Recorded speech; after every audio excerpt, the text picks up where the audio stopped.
নূরের দাম বেশি না মাটির দাম বেশি? কুল, হে রাসূল আপনি বলে দেন, ইন্নামা আনা বাশারুম মিসলুকুম, আমি তোমাদের মতো মানুষ, তবে পার্থক্য হলো ইন্নামা ইউহা ইলাইয়া, আমার কাছে ওহী আসে, আমি নবী তোমরাও নবী না।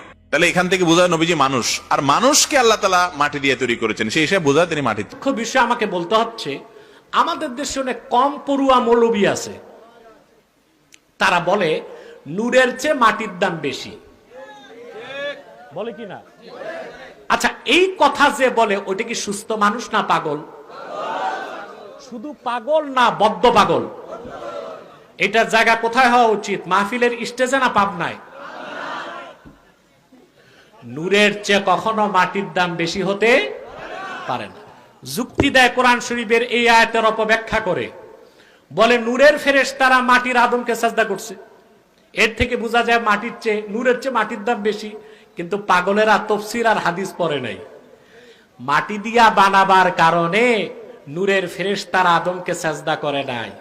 আদম তো ছিল কেবলা, বরং আদমের কপালে ছিল নূরে মুহাম্মাদি।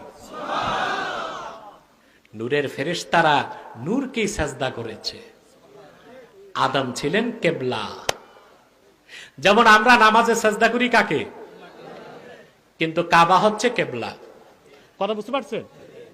কিংবা কেউ কেউ বলেছেন যে আদমের মধ্যে ছিল ইলম, আর ইলম হচ্ছে নূর, এই নূরের কারণে আদমের দাম বেড়েছিল, মাটি দিয়া বানানোর কারণে আদমের দাম বাড়ে নাই। অতএব নূরের চেয়ে মাটির দাম বেশি, এটা কোনো আলেমের কথা হইতে পারে না, এটা নিরেট মূর্খ জাহেল কোন জালেমের কথা হতে পারে।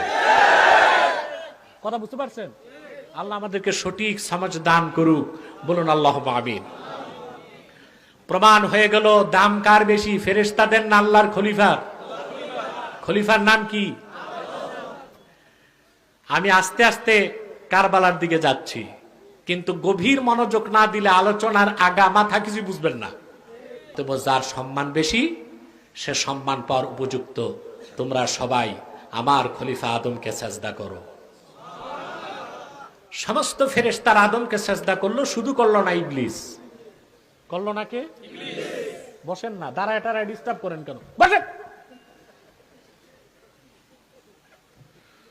কথা বুঝতেছেন? শুধু সাজদা করলো না কে? আর সব ফেরেশতা হযরত আদমকে সাজদা করলো।